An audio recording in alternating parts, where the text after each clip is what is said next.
Nagtawag ako ng meeting ng NFA Council para tignan ang paano nung pwedeng gawin para ang presyo ng pambili ng NFA sa palay, yung wet at saka yung dry, ay kailangan natin tignan dahil nagbago na ang sitwasyon. Nag-decide kami na ngayon ang buying price ng NFA mula ngayon ay sa dry ay 19 to 23. Ang wet ay magiging 16 to 19. Yun ang aming ginagawa nang masiguro na makapagbigay naman tayo ng magandang hanap buhay sa ating mga magsasaka. Kaya mabuti naman, maganda naman. Ang production cost naman ng mga farmer ngayon nasa 14, 15. So meron na silang pagkikitaan. At bukod pa ron, nandyan na yung price cap. So para maikalma natin itong nangyayari sa rice prices. Magandang araw mga kaibigan. Ayun, sa wakas, ang ating presidente, DA Secretary and Chairman sa NFA Council, nag-attend na rin sa wakas.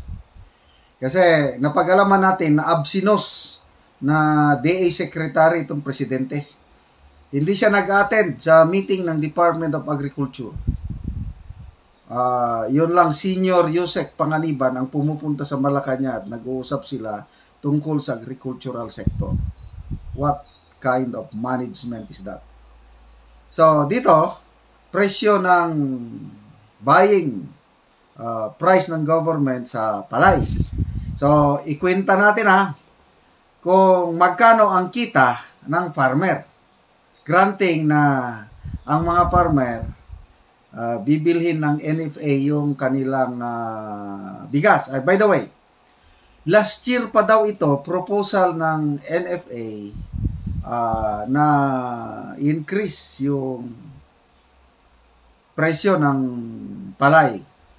Hindi naaksyonan. Ulitin ko, last year na proposal pa ito.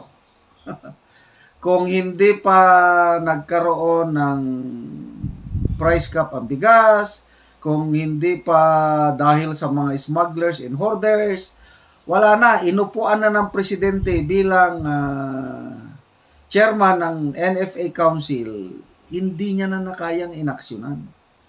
So ngayon, parang lumalabas, bagong balik siya from Singapore sa panonood ng F1 Grand Prix.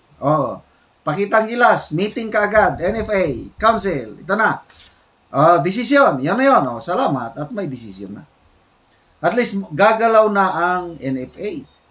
Kasi si Senator Remy nagrereklamo yung budget ng NFA to buy palay from farmers for 2023 as of now, ano pa lang, 25% pa lang ang nabibili nila. So marami pang pera sa NFA pambili ng palay. Tamad. Kasi tamad din ang boss nila. I don't know, nagsisipag-sipagan lang. Okay, so mag-compute tayo Ang sabi ng presidente, kung dry ang palay, 19 to 23 pesos ang buying price. Depende siguro sa quality yan. Kung wet, hindi pa na-dry, so mas mababa, 16 to 19. At ang production cost per kilo of palay, 14 to 15 pesos. So, dito na lang tayo sa dry. Okay? So, dahil dagdag trabaho yung magbulad ka, punta na tayo, mag-base tayo sa highest, yung 15 pesos ang production cost, kasama na yung pagbilad. Okay, yung buying price naman, kunin natin ang average. Kasi 19 to 23, ang average niyan, 21 pesos. So, 21 pesos per kilo of dry palay. Ang average harvest o yield per hectare dito sa Pilipinas is 4,000 kilograms or 4 tons. Yan ang average production o yung yield. So, kung ang production cost is 15 pesos at maibebenta ng farmer 21 pesos, ibig sabihin may 6 pesos na ganansya ng isang farmer for every kilo of dry palay. 6 pesos ang ganansya. So, punta na tayo. 4,000 kilograms yung naani niya times 6 pesos na ganansya per kilogram.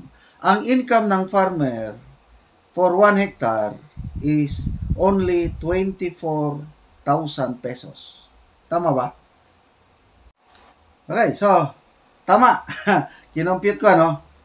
4,000 kilograms at 6 pesos per kilogram ang ganansya.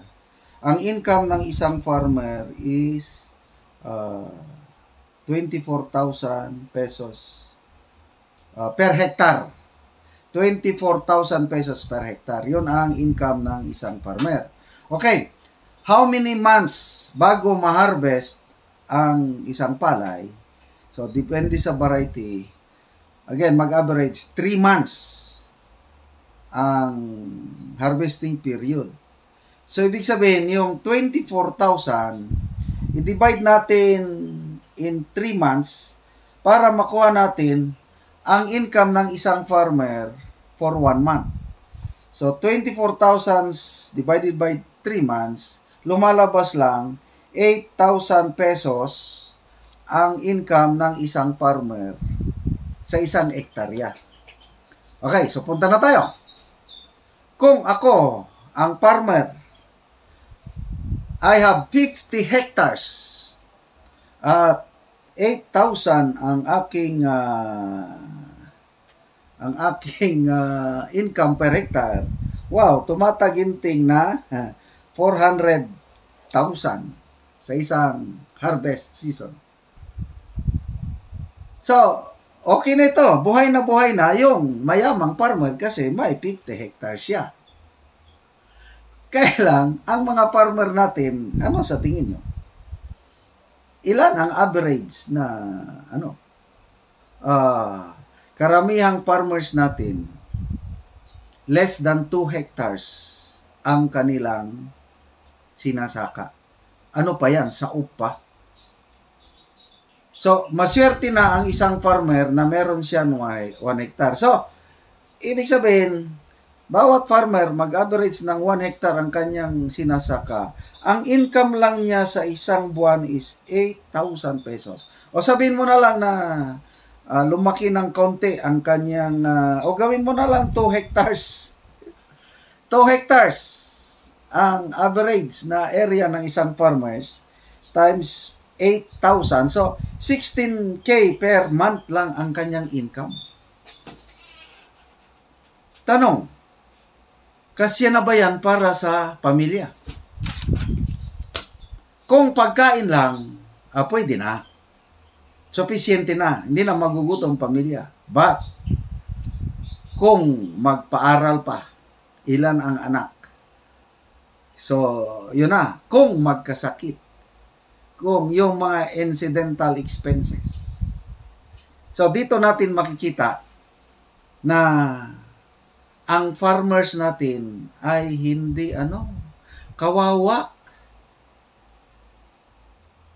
So, ano ang challenge sa ating gobyerno? Challenge kay PBBM, kung gusto niya talaga na i-improve ang pangkabuhayan ng mga farmers. Number 1, umalis siya sa pwesto.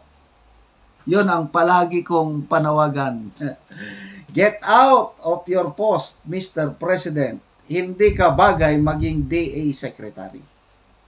Okay lang. Yung first 1 year, setting up the tempo, pwede. But ngayon, nandyan ka pa rin, sobra na yun. Hindi ka naman farmer by heart, Mr. President. Palagi kang absent sa mga meetings. Hindi mo kaya, hindi maganda yung anong tawag na macro management ba yan? Yung nandun lang siya sa upper macro? Hindi maganda.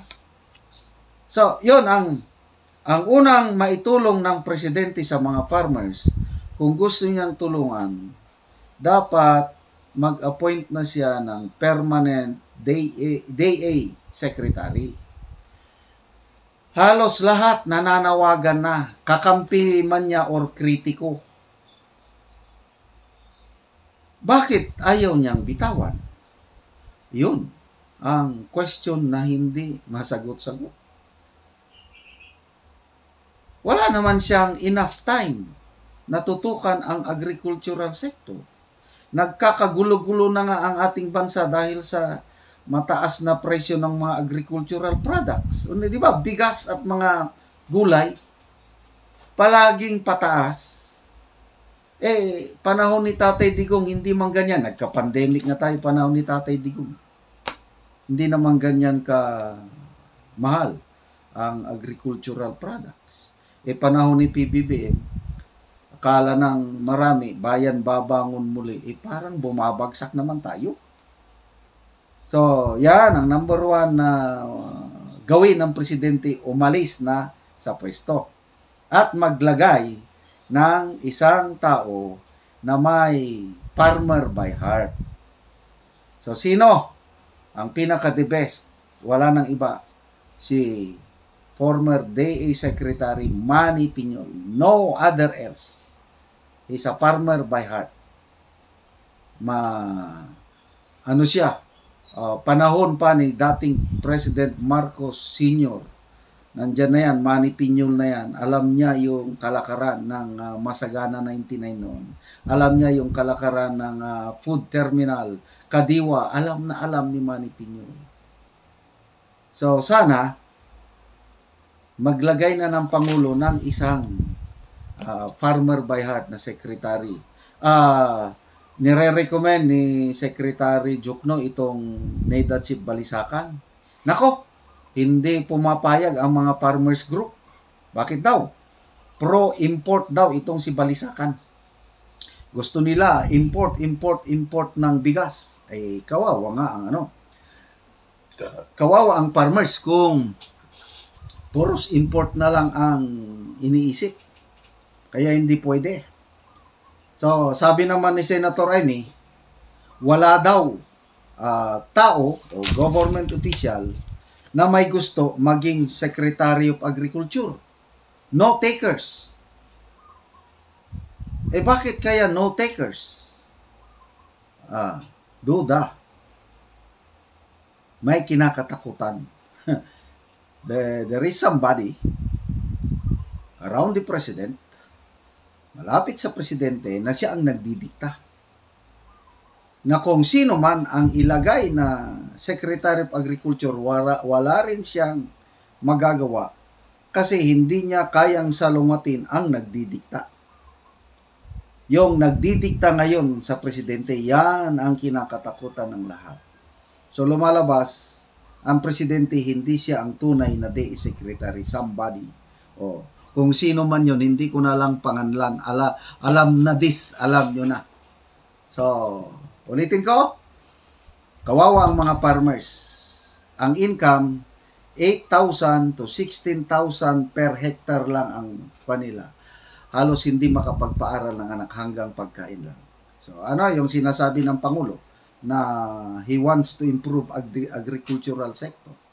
Wala. Dapat bumaba ka na sa pwesto mo, Mr. President, as DE Secretary. That's the best solution po.